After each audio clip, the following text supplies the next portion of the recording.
सबको नमस्कार। उम्मीद करता हूँ आप सभी अच्छे होंगे और निरंतर पढ़ाई करते रहें।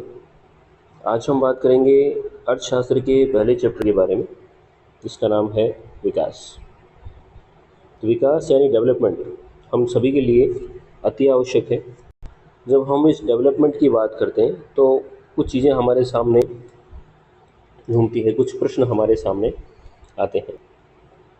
जैसे कि विकास अथवा प्रगति की धारणा हमेशा से हमारे साथ है। हमारी आकांक्षाएं, इच्छाएं हैं कि हम क्या करना चाहते हैं, कैसा जीवन जीना चाहते हैं, हमारे विचार कैसे हैं, हमारा देश कैसा होना चाहिए।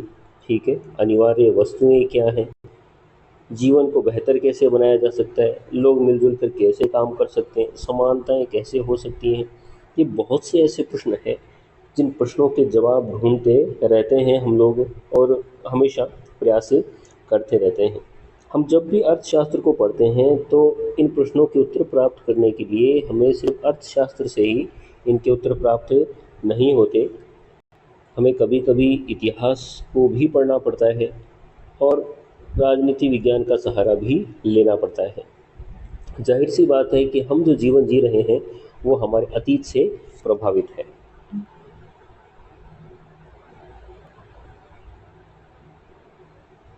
तो इसलिए हमें बहुत बार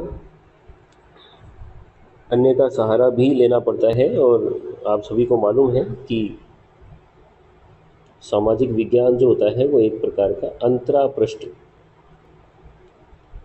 अंतरापृष्ठ विषय है। अंतरापृष्ठ का मतलब होता है इंटरकनेक्टेड, सॉरी, अंतरापृष्ठ। अंतरापृष्ठ का मतलब इंटरकनेक्टेड होता है।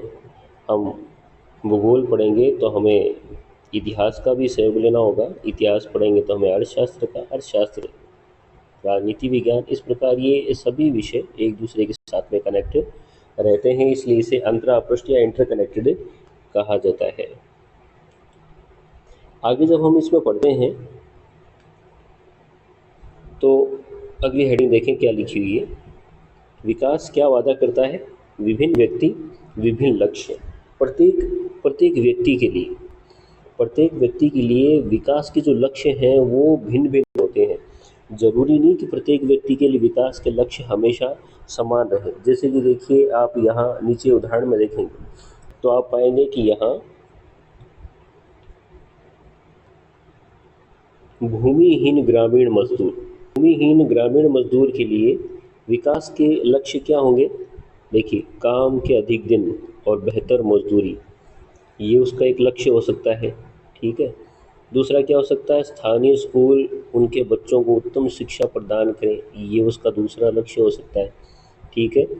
कोई समाज में उसके साथ भेदभाव न करे और वे भी नेता बन सकें। गांव में जब भी इलेक्शन हो भाई, वो भी क्या बन सके? नेता बन सके। तो ये तीन तीन लक्ष्य हो गए एक भूमिहीन ग्रामीण मजदूर के।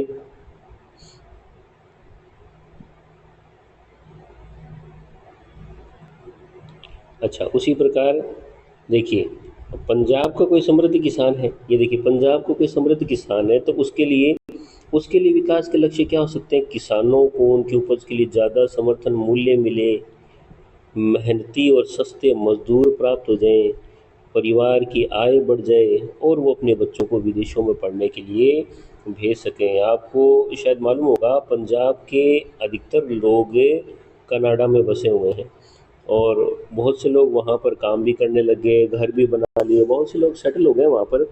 और बहुत से ऐसे हैं जिन्होंने वहाँ की सिटीजनशिप भी प्राप्त कर ली है, वहाँ के नागरिक बन गए हैं। तो वे प्रिय विद्यार्थियों, हम ये पाते हैं कि जो विकास के लक्ष्य होते हैं वो प्रत्येक व्यक्ति के लिए एक जैसे नहीं होते। भिन्न भिन्न लोगों के लिए विकास के लक्ष्य भिन्न भिन्न हो सकते हैं। देखिए, आप यहाँ देखेंगे तो आप पाएंगे कि भाई एक एक परिवार में जैसे मान लीजिए कि दो बच्चे हैं। ठीक है। और भाई एक बालक है और एक बालिका है। अब जाहिर सी बात है कि बालिकाओं को रसोई घर में सेवाएं देनी पड़ती है, बालिकाओं को रसोई घर में सेवाएं देनी पड़ती है, लेकिन ऐसी ऑब्लिगेशन बालकों के प्रति नहीं है। तो भाई एक जो बालिका है उसको उसके लिए विकास का लक्ष्य क्या है? उसके लिए विकास का लक्ष्य ये होगा कि उसे भी आज़ादी और अवसर मिलने चाहिए, जैसे भाई को मिलते हैं। भाई रात को 10-10 बजे तक बाहर मार्केट में सड़कों पर घूमता रहता है खुले सांड की तरह, ठीक है? और बालिका को काम करना पड़ता है, घर पे उसको रात तक घूमने की आज़ादी नहीं। भी पुरुष प्रधान समाज है और हमारी कुछ मानसिकताएं भी कहीं ना कहीं हमारे इस भाव को प्रभावित करती है। आसपास की सराउंडिंग, आसपास का वातावरण, बहुत सी चीज़ें हैं, बहुत से ऐसे कारक हैं जो हमें बालिकाओं को रात्रि के समय घर से बाहर निकलने के लिए रोकते हैं। तो शायद वो बहुत से कारण हैं, ठीक है? तो भाई एक बालिका के लिए विकास का लक्ष्य क्या होगा कि भाई उसे भी आज़ादी मिले, ठीक है? और भाई भी घर के काम-काज में उसका क्या बटाए, हाथ है बटाए। लेकिन हो सकता है भाई को ये पसंद ही ना हो। तो कहने का तात्पर्य ये है कि लोगों के विकास के लक्ष्य भिन्न-भिन्न हो सकते हैं। पहली बात तो ये हमारे सामने आती है, जैसे कि हमने भूमिहीन मज़दूर के बारे में देखा। और दूसरी बात हमारे सामने ये आती है कि एक के लिए जो विकास है, वो दूसरे के लिए विकास ना हो, ये भी हो सकता है। यहाँ तक कि वह दूसरे के लिए हानिकारक भी हो सकता है। जैसे यहाँ एक और उदाहरण हमारे सामने आप देख पा रहे होंगे, देखिए ये कोई उद्योगपति है। उद्योगपति क्या चाहेगा, ज़्यादा बांध होने चाहिए, क्योंकि उसे मालूम है ज़्यादा बांध होंगे तो ऐसी स्थिति में बिजली ज़्यादा मिलेगी और उसके जो उद्योगों के पहिए वो हमेशा घूमते रहेंगे।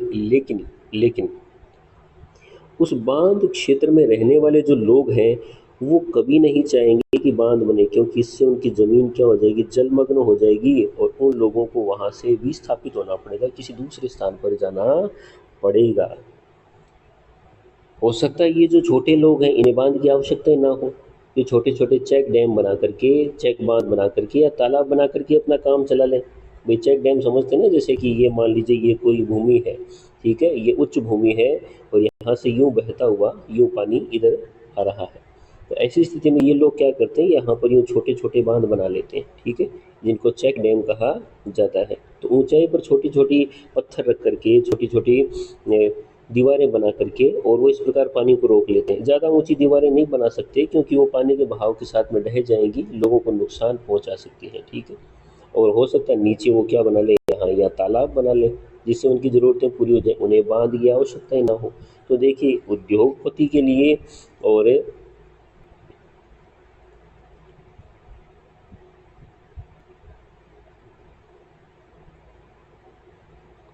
उद्योगपति के लिए और जो सामान्य वर्ग के लोग हैं, उन सब के लिए विकास के अलग-अलग लक्ष्य हो सकते हैं। फिर जब इस पार्ट में हम आगे बढ़ते हैं तो हम ये पाते हैं कि ये दूसरा पॉइंट देखिए, दूसरा पॉइंट हमारा क्या कह रहा है। ये दूसरा पॉइंट आय और अन्य लक्ष्य।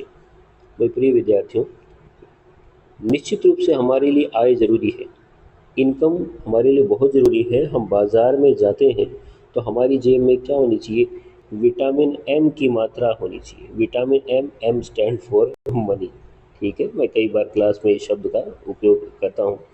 तो विटामिन एम होना चाहिए निश्चित रूप से, ठीक है? हम कोई भी सामान खरीदेंगे उसके लिए पैसों की आवश्यकता होगी, लेकिन पैसे ही सब कुछ नहीं होते। आप पाएंगे कि देखिए, निश्चित रूप से हर व्यक्ति चाहेगा कि उसका रोज़गार अच्छा हो, लेकिन आप ये भी मानेंगे कि लोग बराबरी का व्यवहार, स्वतंत्रता, सुरक्षा, दूसरों से आदर मिलने की इच्छा भी रखते हैं।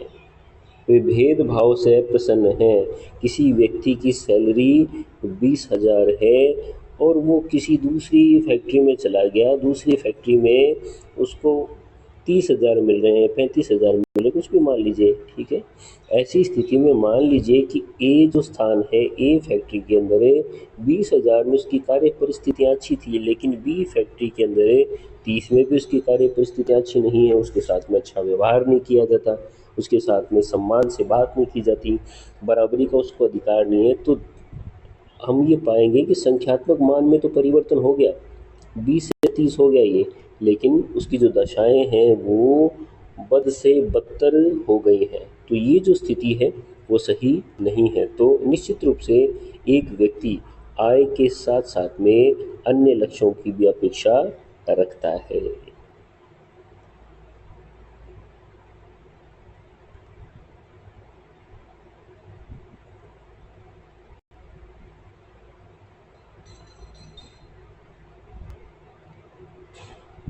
जैसे देखिए कितनी अच्छी बात लिखी है, अगर आपको ये बात स्पष्ट नहीं लगती तो अपने जीवन में अपने मित्रों की भूमिका के बारे में ज़रा सोचिए।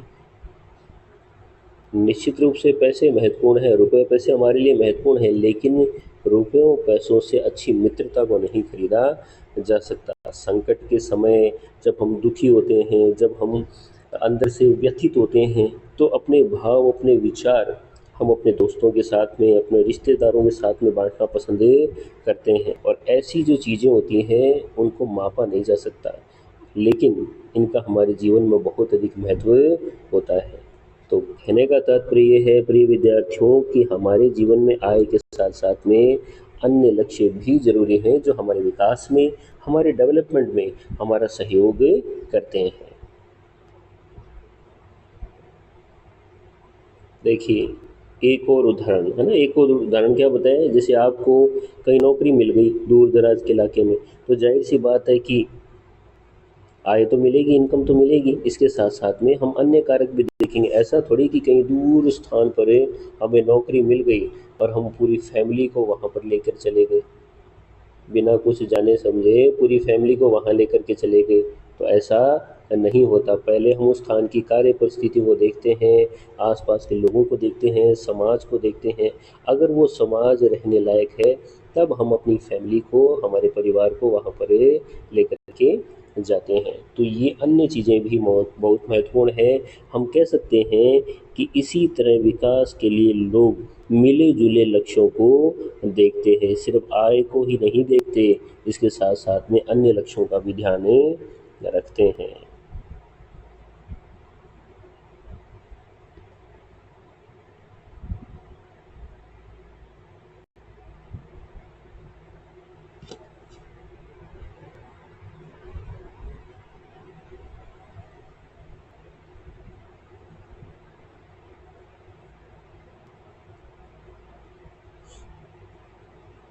राष्ट्रीय विकास के बारे में जब हम लोग बात करते हैं, तो निश्चित रूप से सबके विचार एक जैसे नहीं हो सकते। अगर हम क्लास में भी बच्चों से पूछेंगे, तो विभिन्न विद्यार्थियों के अलग-अलग विचार हो सकते हैं, उनमें से किसी एक विषय में हो सकता है आप भी निश्चित न हो, यानी हम भी निश्चित न हों।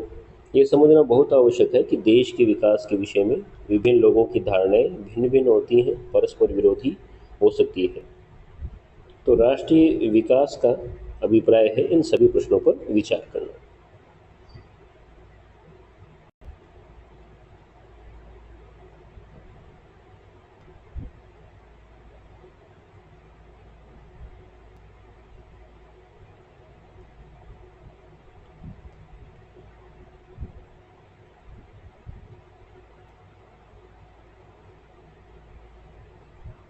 विभिन्न देशों या राज्यों की तुलना कैसे की जाए?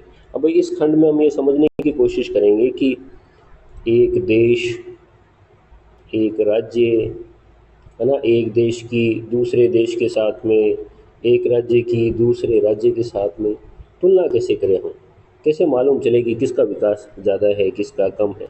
जैसे कि कुछ कई बार कुछ कन्फ्यूज़न हो जाते हैं हमारे, जैसे कि आप देखें यहाँ पर, मान लीजिए क्लास के कुछ विद्यार्थी हैं, ठीक है? और हम ये देखना चाहें कि अंतर कैसे है उनमें, उन विद्यार्थियों में कैसे अंतर पाया जाता है। तो हमारे सामने ये कुछ पॉइंट हो सकते हैं, जैसे कि भी ऊंचाई के आधार पर हम अंतर ज्ञात कर लें कि कौन ऊंचा है, कौन नीचा है, ठीक है, किसकी हाइट ज़्यादा है और कौन छोटा है ना? स्वास्थ्य हो सकता है कि किसका स्वास्थ्य बहुत बेटर है ना? कौन स्ट्रॉन्ग है। प्रतिभा हो सकती है, इंटेलिजेंसी हो सकती है कि भाई कौन होशियार है, कौन कमज़ोर है। रुचि के आधार पर हो सकता है ना? कि कौन फुटबॉल में रुचि रखता है, उनका अलग वर्ग हो सकता है, कौन कौन क्रिकेट में रुचि रखता है, उनका अलग वर्ग हो सकता है, ठीक है?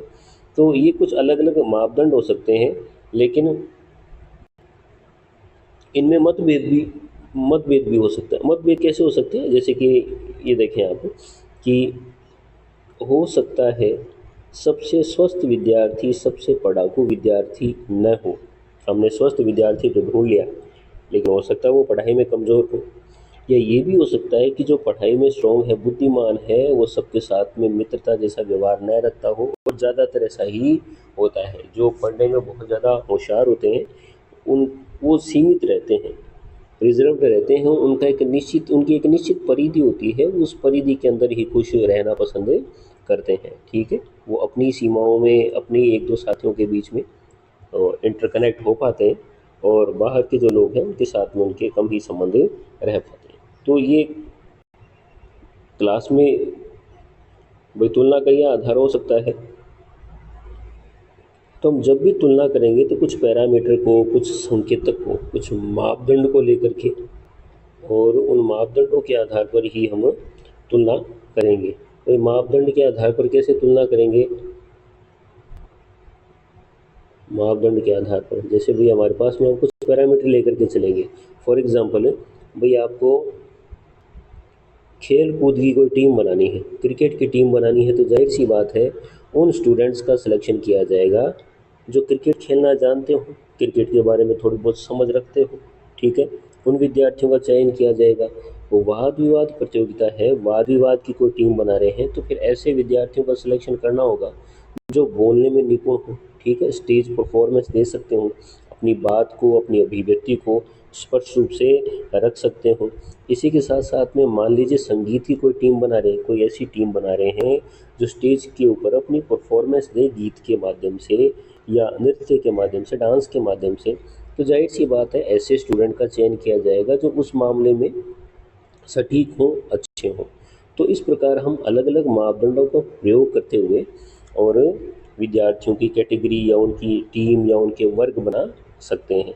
तो कहने का तात्पर्य है कि सामान्यतः हम व्यक्तियों की एक या दो महत्वपूर्ण विशेषताएं लेकर के उसके आधार पर क्या कर देते हैं, तुलना कर देते हैं। अब ये विशेषता अलग अलग हो सकती है। जैसे मान लीजिए मुझसे पूछ लिया जाए कि भाई आप विद्यार्थी, कौन से विद्यार्थी का सिलेक्शन करना चाहेंगे क्लास में, तो मैं ये देखूंगा कि व्यवहार कौन से विद्यार्थी का अच्छा है, बोलने में कौन ठीक है, और कौन सबसे ज़्यादा अनुशासन में रहता है। ठीक है, और जिसके अंक भी ठीक आते रहे हों, मैं ऐसे विद्यार्थी का चयन करना चाहूँगा। मैं हमेशा से अनुशासन को, डिसिप्लिन को पहली वरीयता देता हूँ।